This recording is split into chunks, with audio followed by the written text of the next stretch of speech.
Buenos días, mis queridos hermanos, a cada uno de los hermanos presentes, aquellos que a través de las redes sociales cada sábado se conectan con nosotros para escuchar la palabra de Dios. Gracias le damos al Señor porque, como bien dice su palabra, echa tu pan sobre las aguas y después de muchos días lo hallará. En esta semana me contactó un hermano de España, él es de Ecuador, pero vive en España. Y entonces él me escribió, me dijo que él cada sábado él ve las predicaciones, que estaba muy impresionado con nuestra iglesia, con nuestros temas, y entonces hoy me prometió que con su familia estaría en España. El hermano Jordi se llama él, Jordi creo, déjenme ver para confirmar. Sí, creo que es el hermano Jordi se llama él. Él me prometió que hoy iba a estar con su familia desde España. Son las 2:19, en España ahora son las 5:19. Entonces dijo, voy a estar con la familia escuchando la palabra, pastor. Bueno, hermano, Dios te bendiga, gracias por conectarse y poder escuchar la palabra de Dios. Me gozo grandemente al saber de que, como bien dice la palabra del Señor, que su palabra nunca vuelve vacía. Así lo dice el Señor. Mi palabra prosperará para lo que yo le enviaré, porque mi palabra nunca volverá vacía. Y le damos gracias al Señor que la palabra del Señor nunca vuelve vacía, jamás, sino que cumple el propósito de Dios. Me gozo grandemente por las cosas maravillosas que el Señor está haciendo, por sus múltiples bendiciones, por su cuidado. En estos momentos, mis queridos hermanos, vamos a tener unas palabras de oración para ver el tema que el Señor tiene para nosotros hoy, un segundo Pentecostés. Vamos a ver este tema más de cerca, ya que es un tema que nos concierne a cada uno de nosotros, es un tema muy importante. Estamos viviendo en los últimos tiempos y el Señor ha prometido que ese Pentecostés, ese derramamiento del Espíritu que ocurrió en los tiempos de los apóstoles, al principio de la iglesia primitiva, volverá a suceder antes del cierre del tiempo de la gracia. Y nosotros como pueblo de Dios necesitamos creer en esta promesa, pero también no solamente creer, sino también pedirle al Señor para que el Señor derrame su Espíritu Santo en cada uno de nosotros y así podamos predicar con poder para que este mundo vuelva a temblar con el poder del Evangelio. Y como bien dice el apóstol Pablo, no me avergüenzo del Evangelio porque es poder de Dios para salvación. En estos momentos vamos a tener unas palabras de oración. Todos aquellos que puedan acompañarme, vamos a arrodillarnos. Querido Padre que estás en los cielos, Señor, en estos momentos acudimos a ti para que tú abras nuestro entendimiento, para poder entender tu palabra en esta mañana, Señor. Te pedimos que nada nos distraiga, sino que esta palabra pueda calar hondo en nuestros corazones y que podamos comprender el mensaje, y no solamente comprender, sino aceptar y creer en esta maravillosa promesa, la cual tú nos has prometido que antes del cierre de la gracia habría un derramamiento abundante de la lluvia tardía sobre tu pueblo, Señor. Padre, con fe acudimos a ti, confiando en esta promesa, creyendo que estamos viviendo en los tiempos en que necesitamos ser rociados con los aguaceros de gracia del Espíritu Santo. También de una manera especial te pido por la familia de nuestra hermana Nancy. Tú sabes que en estos momentos ellos están pasando por un dolor grande por la pérdida de este ser querido, del hermano de nuestra hermana Nancy. Hay dolor en la familia, hay tristeza, Padre, hay lágrimas, que aunque quizás no la veamos corriendo por sus mejillas, hay lágrimas que están corriendo por dentro en sus corazones. Padre, en ti encontramos el mejor bálsamo. Y permite que una vez más el Espíritu Santo traiga sobre la familia de nuestra hermana Nancy sanidad de corazón, traiga consuelo y que tú enjugue toda lágrima de los ojos, Señor. Sabemos que cada día la muerte arrebata a aquellos a quienes más amamos, Señor, a un amigo, a un vecino, a un familiar. Pero te damos gracias porque en Cristo Jesús tenemos vida eterna y sabemos que no un día muy lejano Cristo vendrá y con su voz de mando levantará a todos aquellos que duerman en el polvo de la tierra, aquellos que hayan creído en su nombre, Señor. Trae paz sobre la familia de nuestra hermana Nancy. Trae consuelo, Señor. Y ministra a esta familia como tú lo sabes hacer. Te lo imploramos en el nombre de Cristo Jesús. Amén. Mis queridos hermanos, como bien vemos en el título, un segundo Pentecostés. Un segundo Pentecostés. Vamos a la palabra de Dios una vez más, un texto muy conocido por nosotros, pero que es algo muy importante que nosotros debemos de tener en mente. Vamos a San Juan capítulo 17, verso 21. San Juan 17, verso 21. Tengan la espada del Espíritu, que es la palabra de Dios, lista, porque como cada sábado vamos a ver varios textos hoy que nos van a ayudar a entender este tema. Recordemos que en San Juan capítulo 17, verso 21, recordemos que San Juan 17 es la oración sumo sacerdotal de nuestro Señor Jesucristo. Es oración de intercesión no solamente por sus discípulos, sino por todos aquellos que iban a creer a través de la palabra de sus discípulos. Y esa oración que se hizo hace 2000 años más atrás, todavía trasciende hoy a través del tiempo a nuestros días, donde el anhelo de nuestro Señor Jesucristo era que también aquellas personas que no conocen a Cristo pudieran creer en nosotros, de que nosotros realmente somos verdaderos discípulos de Cristo Jesús. El anhelo de Cristo era que también aquellos a los que nosotros le predicamos creyeran en la palabra, así como nosotros hemos creído en la palabra de nuestro Señor Jesucristo. Pero aquí vemos que el anhelo de Jesucristo no era solamente que sus discípulos fuesen una luz en el mundo, sino que cuando leemos San Juan capítulo 17, verso 21, noten que el mismo Jesús dice, para que todos sean uno. El anhelo de Cristo es que haya unidad en su pueblo. El anhelo de Cristo es que todos nos unamos como hermanos. El anhelo de Cristo es que dentro de su pueblo no haya resentimiento los unos con los otros, que no haya divisiones, que no haya enemistad, sino que todos nos amemos en Cristo Jesús de la manera en que el Señor nos ha amado y entregó su vida por cada uno de nosotros. Sigue diciendo, para que todos sean uno, como tú, oh Padre, en mí y yo en ti. Noten que el perfecto ejemplo de amor y de unidad Jesús lo da cuando dice, como tú, oh Padre, en mí y yo en ti. Jesús está dando el modelo de unidad. Y es muy interesante que nosotros estudiemos este modelo de unidad y de amor entre el Padre y el Hijo, para que esta oración de nuestro Señor Jesucristo sea una realidad en el pueblo de Dios.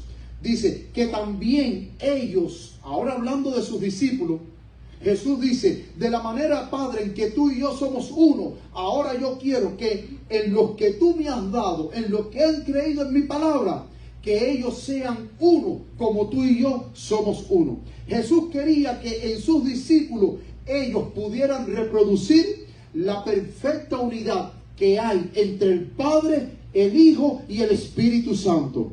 Esa perfecta unidad de amor donde no existe desacuerdo, donde no existe alejamiento en cada miembro, sino que cada miembro están unidos por amor. Los miembros de la deidad, el Padre, el Hijo y el Espíritu Santo. Ahora Jesús dice que ellos sean uno, no solamente entre nosotros, sino uno también con el Padre. Dice que sean uno en nosotros para que el mundo crea que tú me enviaste. Ahora, ¿de qué manera el mundo va a creer de que nosotros somos enviados de nuestro Señor Jesucristo? ¿De qué manera? Lo dice el verso, cuando nosotros como iglesia aprendamos a ser uno con nosotros, pero también uno con la deidad celestial. Entonces el mundo realmente va a creer de que nosotros, nuestro Señor Jesucristo, nos envió con un mensaje especial para salvar a las almas que perecen en el pecado, mis queridos hermanos. Noten que en Juan 23, él vuelve a decir, en el verso 23 dice, yo en ellos. Ahora, ¿cuál es el anhelo de Cristo? El anhelo de Cristo es que Él habite en cada uno de nuestros corazones. Yo en ellos y tú en mí, para que sean perfeccionados. O sea, esta maravillosa unidad, cuando tú y yo nos fusionamos en uno solo con Cristo Jesús, dice que esta unidad trae perfección. Dice, verso 23, para que sean perfeccionados en dos, dice el versículo.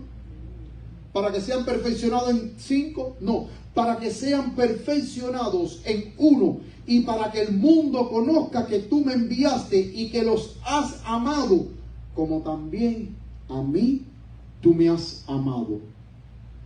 Este fue el anhelo de nuestro Señor Jesucristo, de que la iglesia de Dios fuese una, para que de esa manera, al estar unido, pudiera cumplir con la gran comisión que se encuentra en Mateo capítulo 28. Vamos a Mateo 28.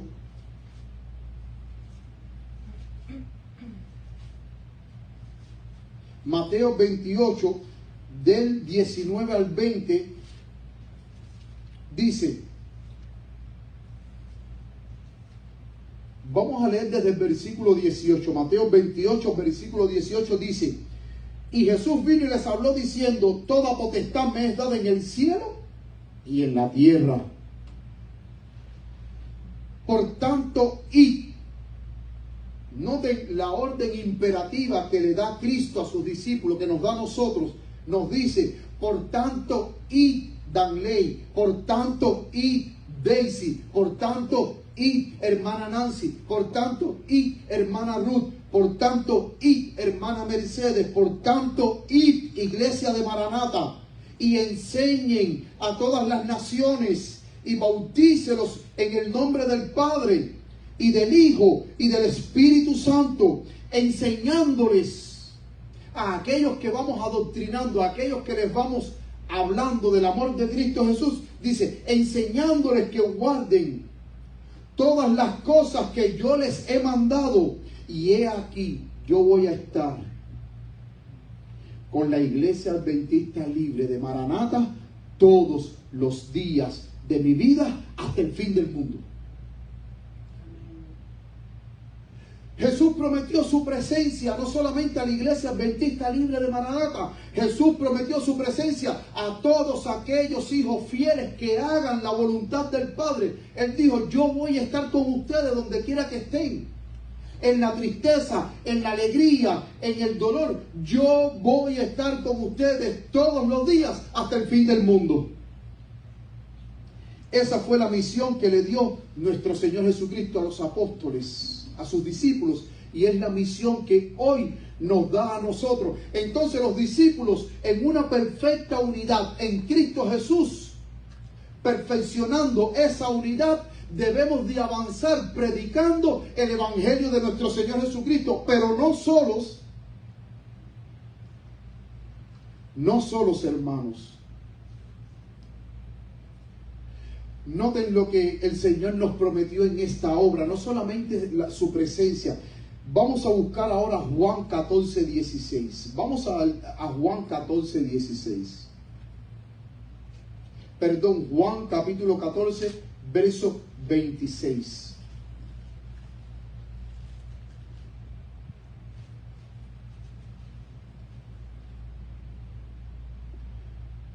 Juan 14, 26. Miren lo que prometió Jesús a su iglesia. Mas el Consolador,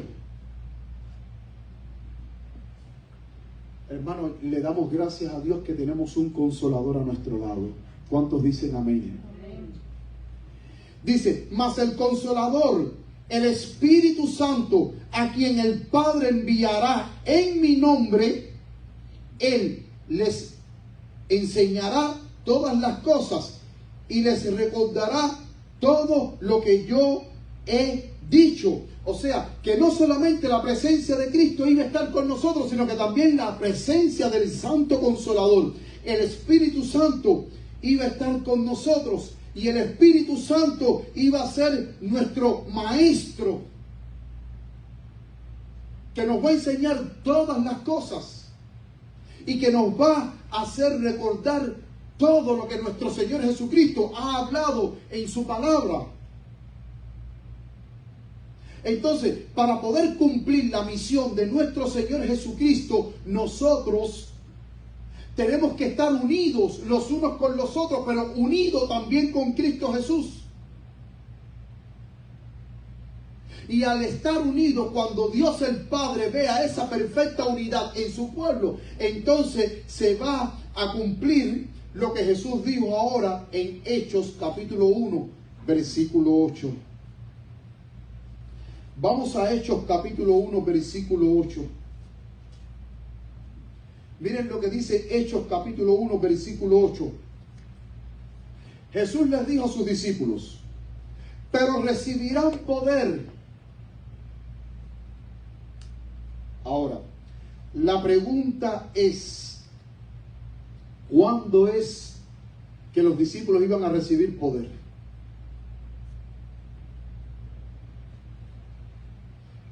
Ahí mismo el versículo 8 lo dice, pero recibirán poder, ¿cuándo? Dice, cuando venga sobre ustedes el Espíritu Santo.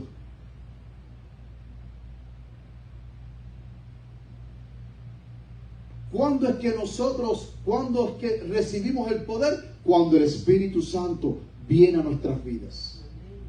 Y como resultado de que el Espíritu Santo venga a nuestras vidas y el Espíritu Santo nos dé poder, entonces una vez que el Espíritu Santo nos dé poder, entonces viene lo siguiente que dice el versículo 8. Entonces seremos testigos. Hermano, no se atreva a ser un testigo de Cristo si usted no está revestido del poder de Dios. Jesucristo en el monte de los olivos le dijo a sus discípulos: vayan y bauticen y prediquen en el nombre del Padre, del Hijo y del Espíritu Santo. Pero antes de ustedes salir y ser mis testigos, ustedes necesitan recibir el Santo Consolador, porque la efectividad de la misión de la iglesia no está en la elocuencia del pastor, ni en la mucha sabiduría que tenga cualquier hermano. El éxito de la misión en la iglesia está cuando la iglesia está revestida del poder de lo alto. Si la iglesia de Dios no está revestida del poder de lo alto, pues entonces la iglesia de Dios es un fracaso en la tierra.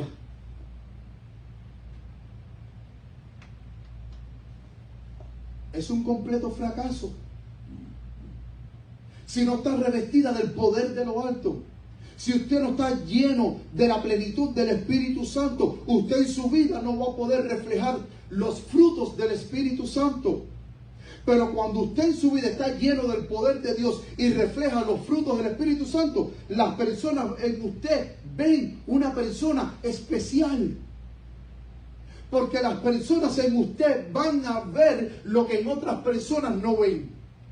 Las personas en usted, una vez que usted esté lleno del Espíritu Santo, la persona que desde afuera va a ver en usted de que usted es una persona llena de amor. Mi pregunta es: ¿en este mundo hay amor? Porque a veces ni en nuestros familiares más cercanos hay amor. ¿Cuántas familias no están divididas, mis queridos hermanos? ¿Cuántas familias no se piden hoy las cabezas? Pero cuando usted está lleno del Espíritu Santo y usted refleja los frutos del Espíritu Santo, las personas en usted van a ver de que usted tiene amor, de que en usted hay bondad, hay mansedumbre, hay gozo, hay benignidad, bondad, fe. Cosas que hoy en este mundo no se ven, porque el mismo Jesucristo dijo que a medida que la maldad fuese aumentando en este mundo, ¿qué iba a pasar con el amor? El amor iba a disminuir. Porque dijo que a medida que este mundo iba incrementándose, dice, y por haberse aumentado la maldad, el amor de muchos se enfriará. ¿Será que nosotros como cristianos, aún profesando ser hijos de Dios, puede ser que en nuestros corazones se haya enfriado el amor? Puede ser que como cristianos profesos que venimos a la iglesia no tengamos amor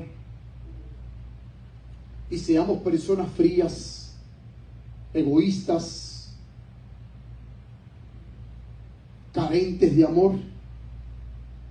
Porque la palabra de Dios dice, el que no ama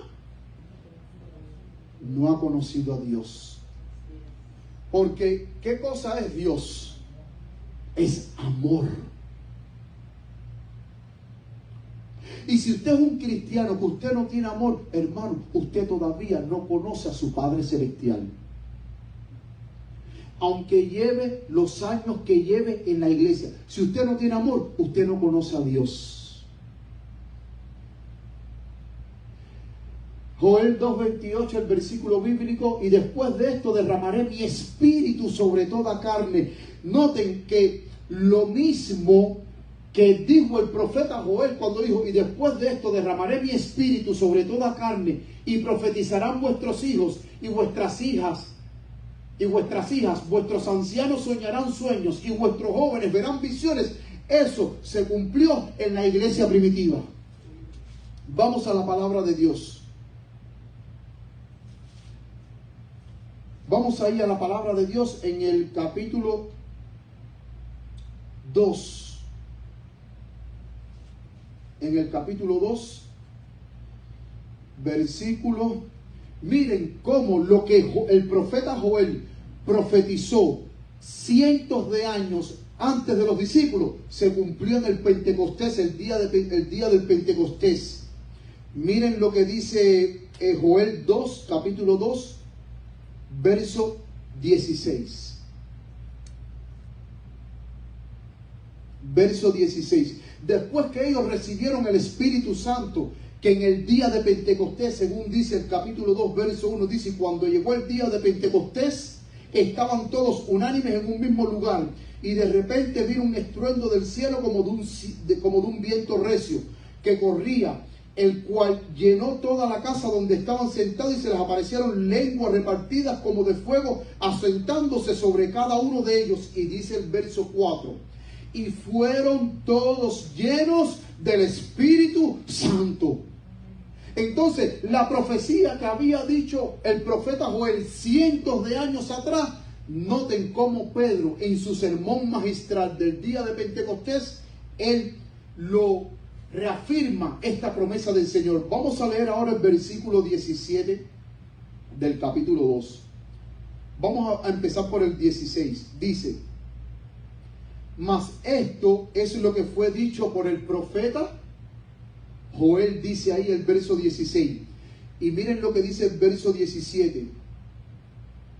Y será que en los postreros días, dice Dios, derramaré de mi espíritu sobre toda carne, y sus hijos y sus hijas profetizarán, y sus jóvenes verán visiones, sus ancianos soñarán sueños, y de cierto sobre mis siervos y sobre mis siervas derramaré de mi espíritu en aquellos días, y profetizarán. Y el verso 19 dice, y mostraré prodigios arriba en el cielo y señales abajo en la tierra, sangre y fuego y vapor de humo. El sol se tornará en tinieblas y la luna en sangre, ante que venga el día del Señor grande y memorable. Eso lo dice el profeta Joel, capítulo 2, versículo 28, pero también el versículo 29.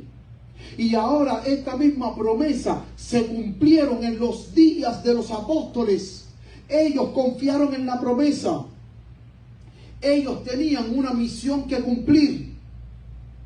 Miren lo que dice la sierva de Dios en Hechos de los Apóstoles, página 9. Dice, la iglesia es el medio señalado por Dios para la salvación de los hombres.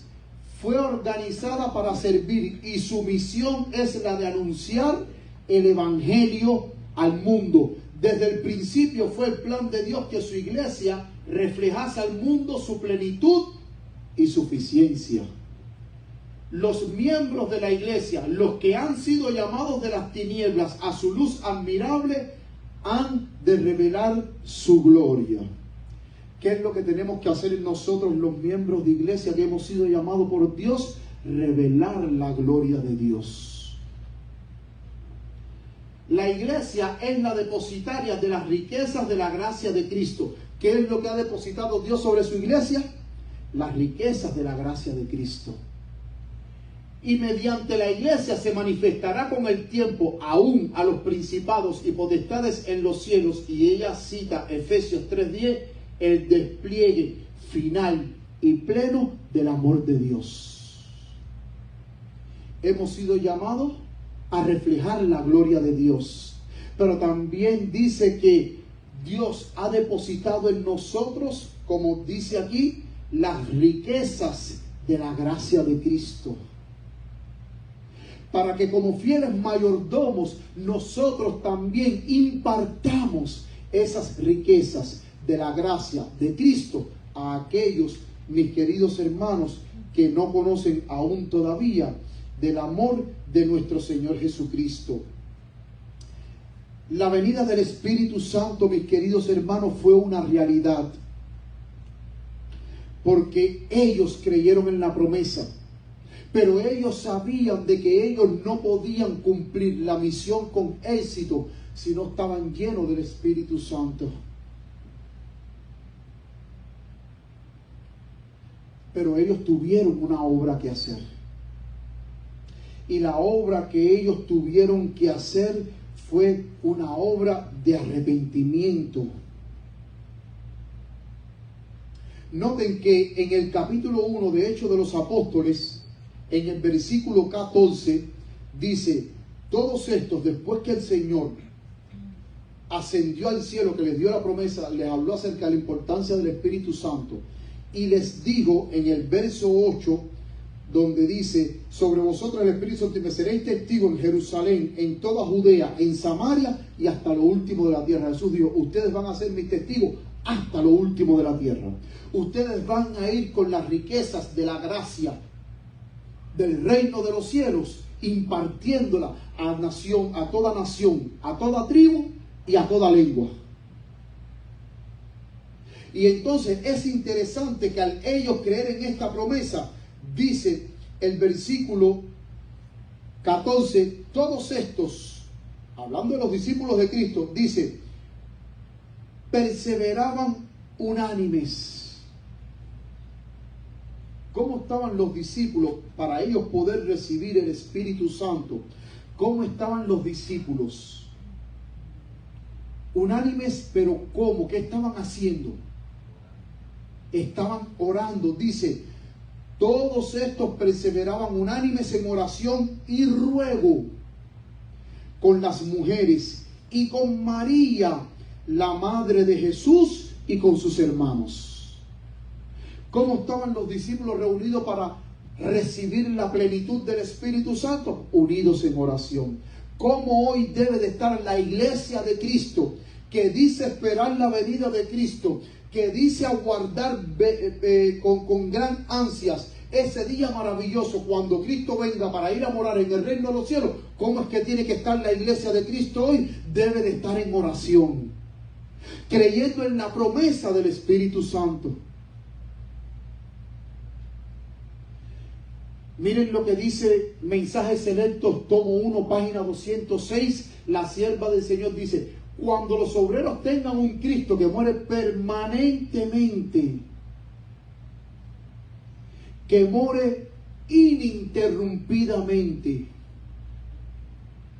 no esporádicamente, permanentemente, ininterrumpidamente en nuestras vidas, como dice aquí, en sus almas. Entonces ella dice: cuando todo egoísmo esté muerto.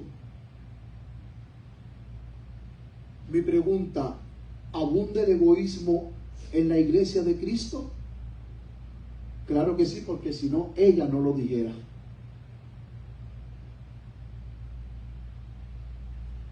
Cuando todo egoísmo esté muerto, cuando no haya rivalidad, Los apóstoles estaban en tremenda rivalidad a ver quién quería ser el primero y a ver quién quería ser el segundo en el reino de los cielos. Quién se iba a sentar a la derecha de Cristo y quién se iba a sentar a la izquierda de Cristo. Estaban en esa rivalidad, en esa lucha. ¿Quién se sienta a la derecha? ¿Quién se sienta a la izquierda? No, yo, no, tú, yo.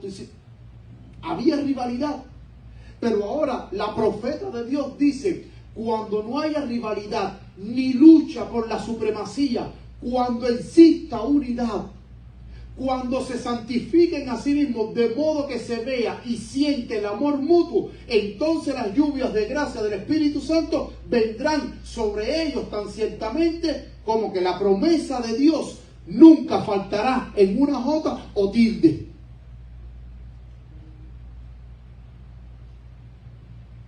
¿Por qué hoy yo creo que aún todavía el Espíritu Santo no se ha derramado en la iglesia de Cristo para reflejar al mundo la gloria de Cristo? Porque hay egoísmo, porque hay rivalidad, porque hay lucha de supremacía, porque no hay unidad, porque no hay santificación en nuestras vidas, porque no hay amor mutuo. Y si no hay ninguna de estas cosas, las lluvias de gracia, hermanos, no se pueden manifestar en nuestras vidas. Dios quiere derramar su Espíritu sobre su iglesia.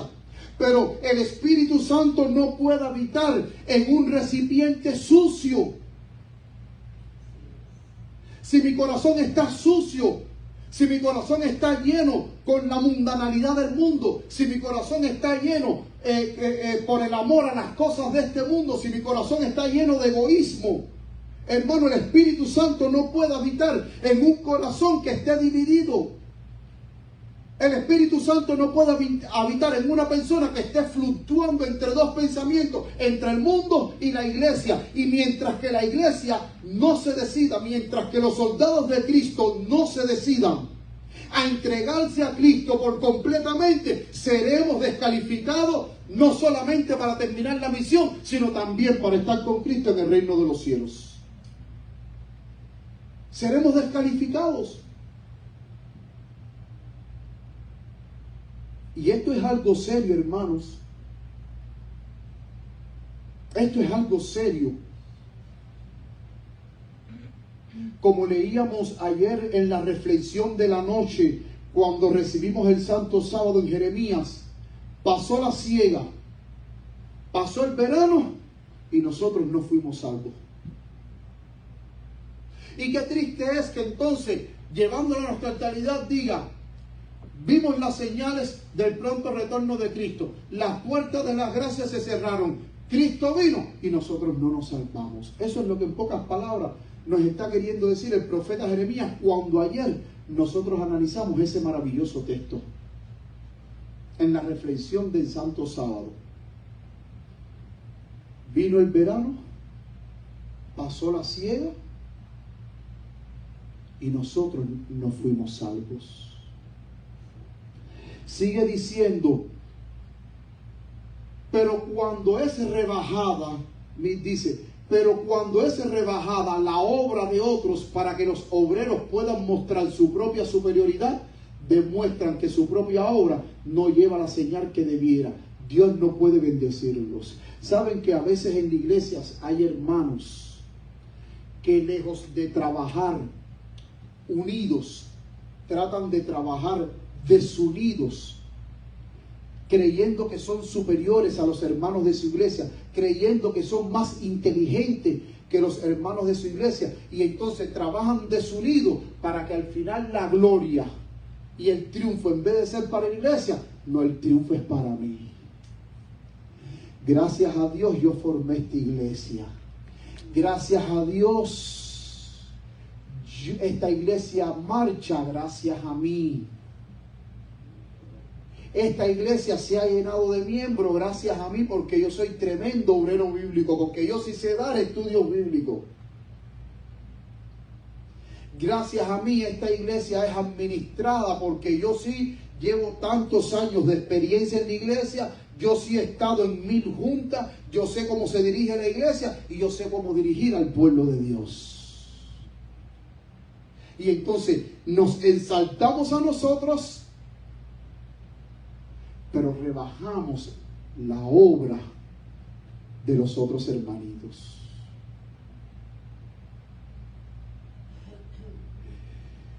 Yo en Cuba, en una de las iglesias que yo estuve, había un hermano, ya un señor mayor ya, que gracias a él la iglesia se construyó, porque era un hermano que tenía dinero, recursos. Y él dijo, ¿qué es lo que hace falta una iglesia? Aquí. ¿Qué es lo que hace falta para construir la iglesia? Él dio el dinero, se construyó la iglesia, todo gracias a ese hermano. Pero los líderes de la delegación le subieron tanto el ego que cada vez que líderes o pastores iban a la iglesia decían, oh, aquí tenemos al gran cacique. ¿Ustedes saben qué cosa es un cacique? Un cacique, en las tribus indias el cacique es el jefe. Y decían, gracias al cacique, y lo mencionaban con nombre, y gracias al hermano tenemos esta hermosa iglesia, y el hermano cogió un ego tan grande que al final el dueño de la iglesia era él y no era Jesucristo. Y él siempre tenía que estar en todas las juntas. Y él siempre era el que tenía que opinar. Y él siempre era el que tenía que dar la última palabra. Y cuando no se hacía en plena junta, cuando no se hacía lo que él decía, que decía, no, pero hermano, mire, entendemos que podemos ver este asunto desde otro punto de vista y podemos tomar esta decisión. Ya hacía así. Cuando no se hacía lo que él hacía. Pero muchas veces nosotros los seres humanos tenemos mucha culpa cuando le levantamos el ego a otros hermanos.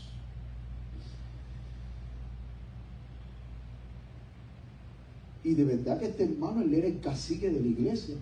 Ahí había, imagínense ustedes, que si el pastor que traían ahí a predicar, si con el tiempo a él no le gustaba, él llamaba para la delegación y decía, quítenme este pastor, y al momento el pastor, los líderes de la delegación decían, oye, te va, ya no más en esa iglesia. ¿Por qué? Porque ese hermano contribuía monetariamente.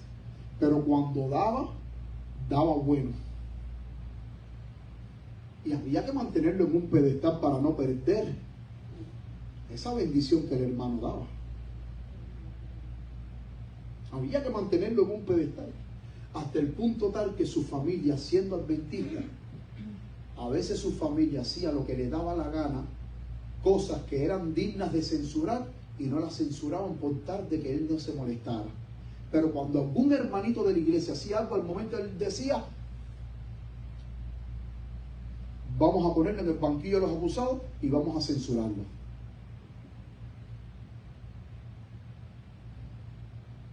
Y este hermano una vez a mí intentó no censurarme, intentó borrarme de la iglesia. Pero Dios no lo permitió. No me borraron, pero me censuraron, sin yo haber hecho nada.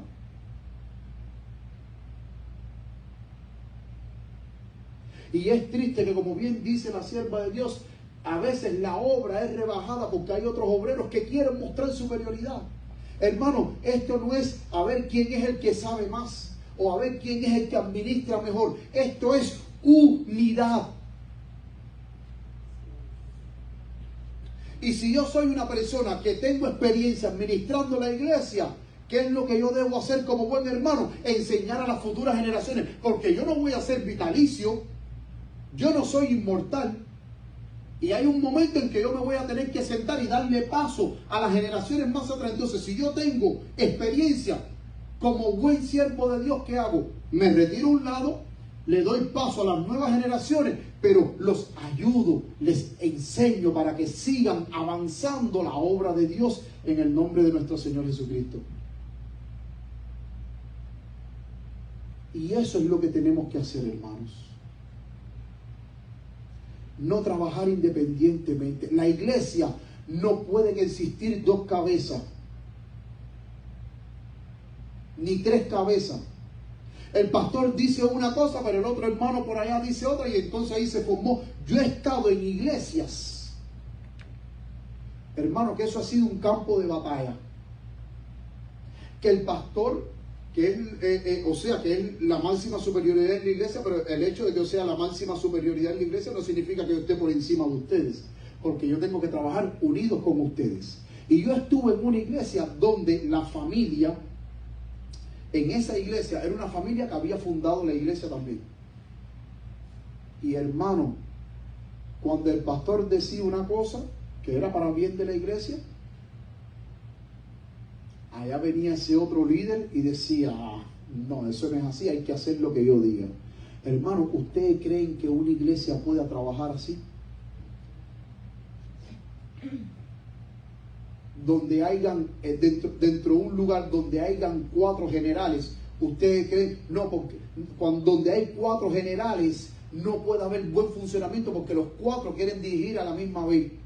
Y los 4 que, oye, haz esto, no, tú haz lo otro. Y al final, ven aquí, ¿qué vamos a hacer? Esto es un desorden. La iglesia de Dios es una iglesia de orden.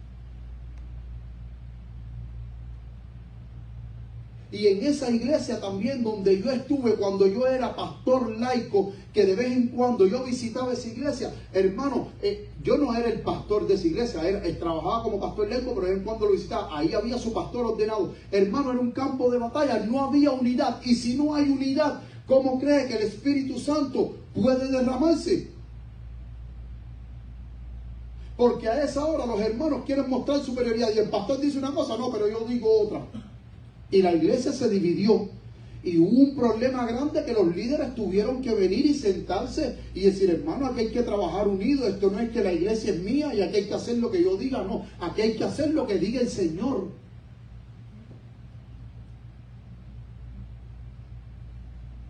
Pero para que se derrame el Espíritu, hermano, tiene que haber perfecta unidad.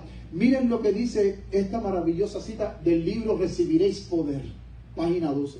Hermano, esta cita es mi cita predilecta. En los temas que yo he predicado del Espíritu Santo, yo nunca dejo de poner esta cita.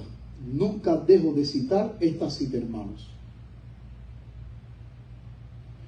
Dice, el consuelo que Cristo les impartió mediante esta promesa tiene su fundamento en que la divina influencia estaría con sus seguidores hasta el fin. Pero, dice ella, su ofrecimiento no es aceptado ni creído por la gente en nuestros días. Y la iglesia tampoco la aprecia ni espera su cumplimiento. ¿Qué es lo que la iglesia no aprecia ni espera? El cumplimiento de que se derrame el Espíritu Santo, porque no es creído ni aceptado. Sigue diciendo, la promesa del don del Espíritu de Dios se considera como un asunto de poca importancia para la iglesia de Cristo. O sea que la promesa del Espíritu Santo es un asunto de poca importancia. No ha dejado sus huellas en los feligreses y en consecuencia los resultados no pueden ser diferentes. Cuando el Espíritu Santo falta en una iglesia, miren lo que se ve ahora en la iglesia. Sequía espiritual, oscuridad espiritual, decadencia y por ende, ¿qué es lo último que se ve en la iglesia? Muerte espiritual. Hay un texto, no sé cuántos de ustedes han leído el relato en el libro del profeta Ezequiel. ¿Ustedes se acuerdan del relato del valle de los huesos secos? El Señor le dice a Ezequiel, ¿creen que estos huesos vivirán? Claro, Señor, tú todo lo sabes. Era un cementerio, un campo de huesos. Y cuando el Señor sopló su espíritu, ¿qué fue lo que pasó, hermanos? ¿Qué fue lo que pasó cuando el Señor sopló su espíritu sobre aquel valle de los huesos secos? Comenzaron a unirse los huesos, empezaron a salir los tendones, empezaron a salir todo lo que compone el cuerpo, la carne, y entonces y estaban ahí inertes todavía, y entonces Dios le dice a Ezequiel, ¿y tú crees que ahora van a vivir? Claro, Señor. Y cuando Dios sopló su espíritu de nuevo, volvieron a revivir. Hermano, la única manera en que Dios pueda revivir a una iglesia muerta es su Espíritu Santo. De la misma manera en que en el valle de los huesos secos del libro de Ezequiel, el Espíritu le dio vida a ese campo muerto, hoy el Espíritu puede darnos vida a nosotros, puede darnos vida a nuestra iglesia, puede darnos vida a nuestro matrimonio, puede darnos vida a nuestras relaciones interpersonales que han estado muriendo. Porque la palabra de Dios en el libro de Zacarías dice, no es con ejército ni con fuerza, sino con mi espíritu, ha dicho Jehová de los ejércitos. Ha dicho Jehová de los ejércitos. Sigue diciendo, asuntos triviales ocupan la mente de los creyentes. ¿Qué es lo que ocupa nuestras mentes? Asuntos triviales. Sin embargo, la posesión de este poder divino necesario para el crecimiento y la prosperidad de la iglesia traería todas las otras bendiciones de las cuales carece. ¿Por qué la iglesia carece de las otras bendiciones? Porque no está la presencia del Espíritu Santo. Y al no estar la presencia del Espíritu Santo, carecemos de crecimiento, prosperidad y de otras bendiciones fundamentales para el crecimiento de la iglesia y el buen funcionamiento del pueblo de Dios. Y miren lo que sigue diciendo ella, y que se nos promete en su infinita plenitud. Mientras la iglesia se conforme con asuntos de poca importancia, continuará, hermanos. Hermanos, ¿ustedes pueden leer la palabra que dice aquí? Continuará descalificándose para recibir los dones mayores que Dios ofrece. Y entonces ella hace una pregunta y dice, ¿por qué será que no tenemos hambre y sed de recibir este regalo del Espíritu Santo, siendo esto una virtud que puede mantener puro el corazón en los designios del Señor? El poder divino debe cooperar con el esfuerzo humano. ¿Puedes mirarme en la computadora para ver la próxima diapositiva? Mis queridos hermanos, si nosotros dejamos que las cosas triviales ocupen nuestra mente, mis queridos hermanos, vamos a seguir descalificándonos. Vamos a seguir descalificándonos. Y hoy en día estamos viviendo en los últimos tiempos. Y Dios quiere derramar su espíritu sobre su iglesia. Vamos a Joel capítulo 2. Vamos de nuevo al libro de Joel capítulo 2.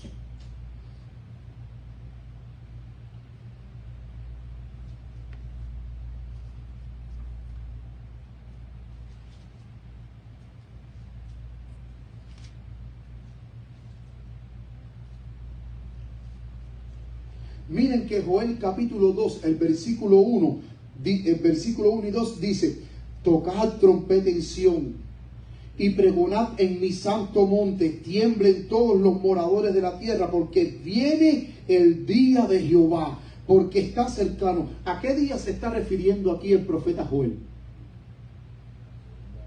A la segunda venida de Cristo Jesús. Dice, día de tinieblas y de oscuridad, día de nube y de sombra, que sobre los montes se extiende como el alba un pueblo grande y fuerte. Noten que es interesante que en el versículo 1 dice, tocad trompeta en Sión, pero después Dios, a través del profeta Joel, en el versículo 12, dice, por eso pues ahora, dice Jehová, convertíos a mí. Dice, convertíos a mí con todo vuestro corazón, con ayuno, con lloro y lamento, rasgad vuestro corazón y no vuestras vestiduras, y convertidos a Jehová vuestro Dios, porque Él es misericordioso y clemente, tardo para la ira y grande en misericordia, y que se arrepiente del castigo. Y entonces el versículo 15 dice ahora del capítulo 2, tocad trompeta en Sión, pregonad ayuno, llamar a la congregación, reunir al pueblo, santificar la reunión, juntar a los ancianos, congregar a los niños y a los que maman. Salga de su cámara el novio y de su tálamo la novia. Entre la entrada y el altar lloren los sacerdotes, ministros de Jehová, y digan: perdona, oh Jehová, tu pueblo, y no pongas en oprobio tu heredad, para que la gente se enseñoreen de ella. Dios está mandando a su pueblo al arrepentimiento. Dios está mandando a su pueblo a convocar ayuno. Y cuando nosotros hagamos eso, entonces se cumplirá lo que dice Joel 28 y 29. Derramaré mi espíritu. Derramaré mi espíritu sobre toda carne. Y cuando Dios derrame su espíritu, entonces su pueblo será calificado para poder ser testigo de Cristo a todas las naciones del mundo. Miren lo que dice la Review and Herald el 15 de noviembre de 1892. Es fundamental que el creyente comprenda el significado de la promesa del Espíritu Santo. Antes que Jesús venga por segunda vez, antes que Cristo venga por segunda vez, necesitamos comprender este significado. Y dice: hablen acerca de esto, oren por Él, prediquen acerca de Él, porque el Señor está más deseoso de conceder el Espíritu Santo que los padres a dar buenas dádivas a sus hijos, porque de tal manera amó Dios al mundo que ha dado a su Hijo unigénito, para que todo aquel que en Él cree no se pierda, mas tenga vida eterna. Hermanos, Dios está mandando a que nosotros creamos en esta promesa. Porque si nosotros no estamos llenos del Espíritu Santo, nosotros no vamos a poder pasar por el gran tiempo de angustia. Ni vamos a salir victoriosos de ese gran tiempo de angustia que ha de venir sobre la tierra. Sigue diciendo la mensajera del Señor: miren, cuando nosotros recibamos el Espíritu Santo, cuando la iglesia se una, cuando la iglesia abandone toda mundanalidad, cuando la iglesia abandone todo egoísmo, cuando la iglesia abandone toda lucha de supremacía, cuando la iglesia... Déjenme hacerles una pregunta, lo que estudiamos hoy en la escuela sabática. ¿Por qué el pueblo de Israel estuvo vagando 40 años por el desierto? ¿Se acuerdan las tres cosas por las cuales la cita de la hermana White, que se encuentra en el Evangelismo, página 504 y 505?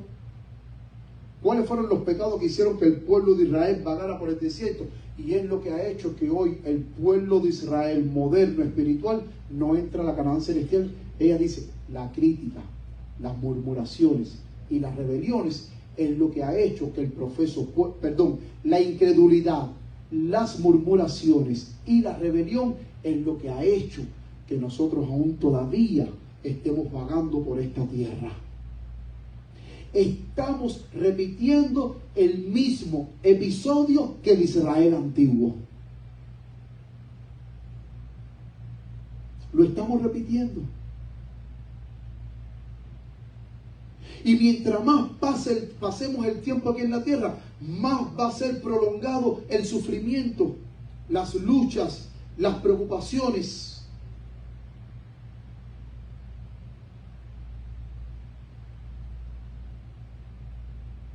Mientras más pase el tiempo, va a seguir las luchas, las preocupaciones, las tristezas, las penas, los desagravios, los buches amargos, y vamos a tener que seguir enterrando a todos nuestros seres queridos y a todos aquellos hermanos que amamos.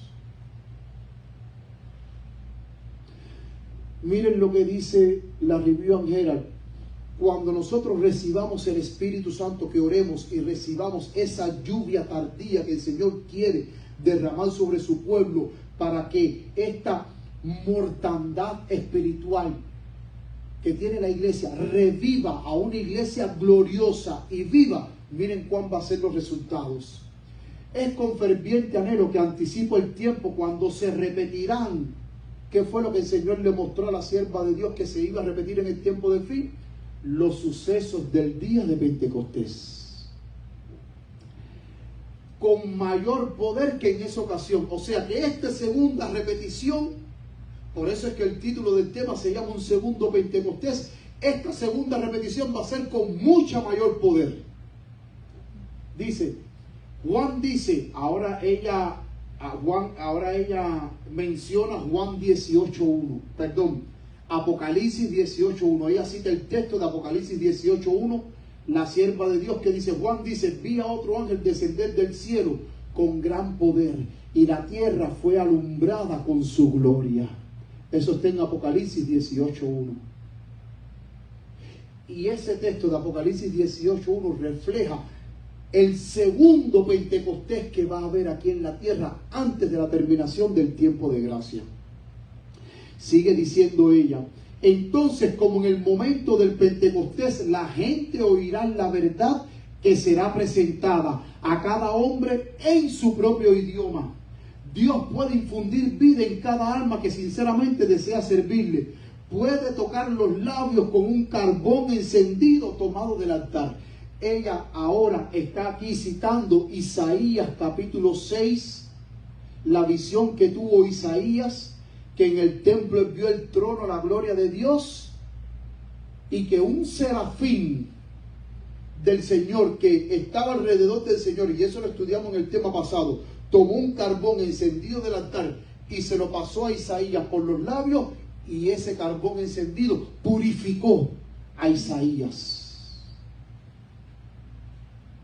Significa que dentro del pueblo de Dios, dentro de los hijos sinceros de Dios que recibamos el Espíritu Santo, va a haber una purificación total, una limpieza total, completa y definitiva en nuestras vidas. Y sigue diciendo, Dios puede tocar los labios con un carbón encendido del altar y hacer que se vuelva elocuente con su alabanza a Dios. Ahora dice, miles de voces serán impregnadas con poder para presentar públicamente las admirables verdades de la palabra de Dios. Se desatará la lengua del tartamudo. Los tímidos recibirán fuerza para dar un valeroso testimonio en favor de la verdad. Lo mismo que sucedió en el Pentecostés va a suceder en el tiempo final, pero con mayor poder.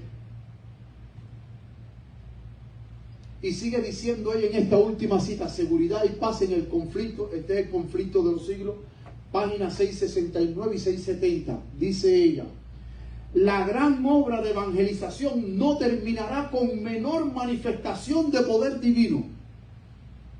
O sea, la última gran obra evangelística, el último gran llamado final, no va a terminar con menor poder, sino va a terminar con un poder tan grande e indescriptible que ningún ser humano podrá describir cuando el Espíritu Santo llene nuestras vidas. Y dice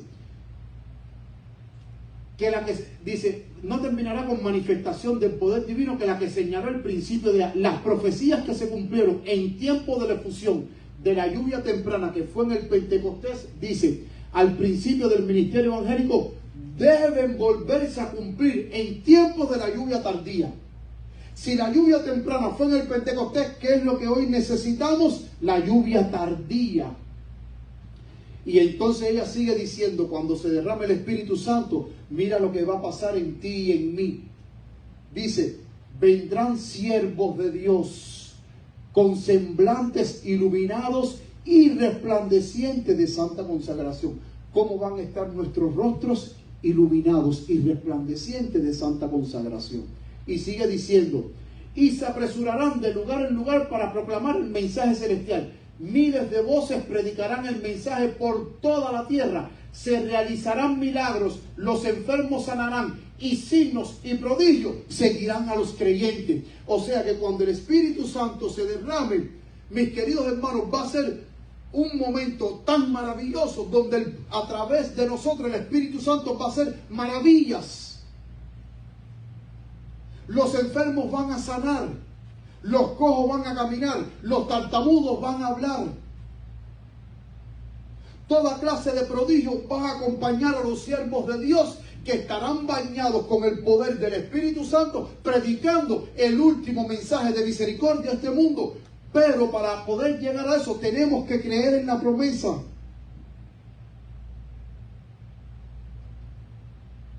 Porque si no creemos en esa promesa, como bien habíamos dicho, la iglesia será completamente descalificada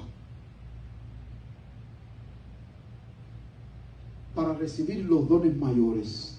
Y mientras que nosotros estemos descalificados, va a haber sequía espiritual, decadencia espiritual, muerte espiritual. Se va a seguir manifestando en nuestra iglesia la mundanalidad dentro del pueblo de Dios. Se va a seguir manifestando la mundanalidad, el egoísmo, el engreimiento, la falta de santificación, la falta de interés por las cosas espirituales. Todos esos males va a seguir dentro del pueblo, y eso es lo que quiere Satanás. Pero en el nombre de Cristo Jesús nosotros no podemos permitir, hermano, que esto suceda, porque está en juego nuestra salvación. Es hora de no seguir jugando más con nuestra salvación. Es hora de que nosotros en nuestras vidas tengamos un cambio genuino.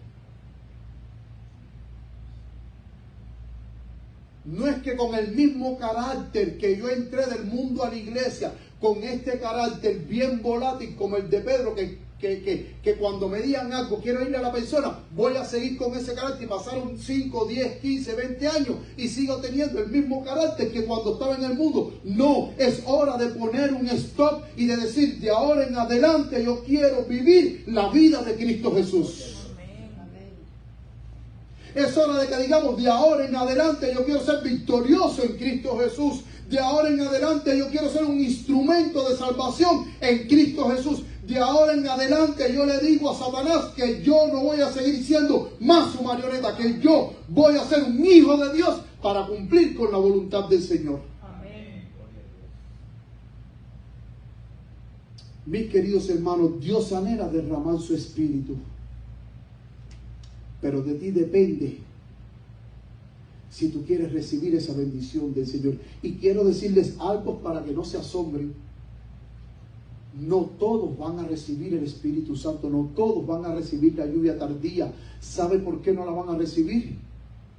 Porque no son todos los que van a estar dispuestos a cumplir con los requisitos que dice la palabra de Dios para poder recibir la lluvia tardía. Y cuando tú no recibas la lluvia tardía, sí, van a haber siervos de Dios con semblantes iluminados, donde Dios lo va a utilizar poderosamente, pero tú te vas a apagar en la oscuridad.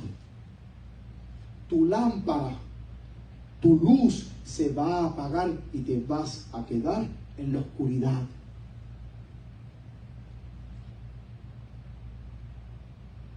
Porque en los caminos de Dios todos somos necesarios, pero no somos imprescindibles. Todos somos necesarios, pero no somos imprescindibles. Y Dios puede terminar su obra conmigo o sin mí. Dios puede terminar la obra contigo o sin ti. Pero permita a Dios que nosotros seamos de ese grupo de valientes y fieles soldados de Jesucristo, que al igual que los apóstoles digamos, vamos a humillarnos, vamos a buscar al Señor de todo corazón, porque recordemos esa maravillosa promesa que estudiamos en la escuela sabática. ¿Qué dijo el Señor? Me buscaréis y me hallaréis, porque me buscarán ¿de qué? De todo corazón. Que el Señor les bendiga, mis queridos hermanos. Y ahora, puestos de pie, vamos a cantar el último himno. Amén. Mis queridos hermanos, antes de terminar, quiero dejar con ustedes la promesa que se encuentra en 2 de Crónicas 7:14, y le pido a mi querida iglesia que por favor que siempre graben esta promesa, este versículo. 2 de Crónicas 7:14. Miren qué cosa más maravillosa. Si se humillare mi pueblo. Y yo quito la palabra pueblo y pongo la palabra iglesia Maranata. Y dice así: si se humillare mi iglesia, la iglesia de Maranata, sobre el cual mi nombre es invocado, y oraren y buscaren mi rostro y se convirtieren de sus malos caminos, dice Jehová nuestro Dios, entonces yo oiré desde los cielos perdonaré sus pecados y sanaré su tierra. Querido hermano, cree en esta promesa, porque las promesas de Dios son fieles y verdaderas. Invito a todos aquellos que puedan, vamos a arrodillarnos para terminar con unas palabras de oración.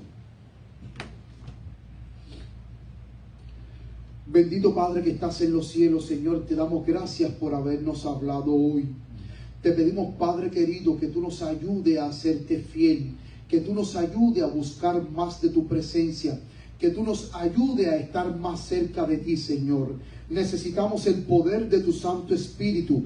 Necesitamos ser investidos con las lluvias de gracia del Espíritu Santo para poder ser testigos tuyos hasta los confines de la tierra, Señor. Padre querido, levanta la iglesia de Maranata. Levanta, Padre, esta tu querida iglesia donde tu nombre es invocado. Y ayúdanos, Señor, a buscarte cada día más. Bendice a todos aquellos hermanos que estuvieron conectados a través de las redes sociales escuchando tu palabra. Bendice también a sus familias. Bendice también todas las familias de los hermanos que están aquí presentes en tu templo, Señor. Ayúdanos a unirnos más como hijos tuyos. Gracias por el mensaje de esta mañana, Señor. Y no quiero despedirme, Padre, sin antes bendecir a tu pueblo como tú nos has enseñado en tu palabra. En Números capítulo 6, verso 24, donde dice: Jehová te bendiga y te guarde. Jehová haga resplandecer sobre ti su rostro. Jehová alce sobre ti su rostro y ponga en ti paz. En el nombre de Cristo Jesús. Amén. Dios te bendiga, mi querida iglesia.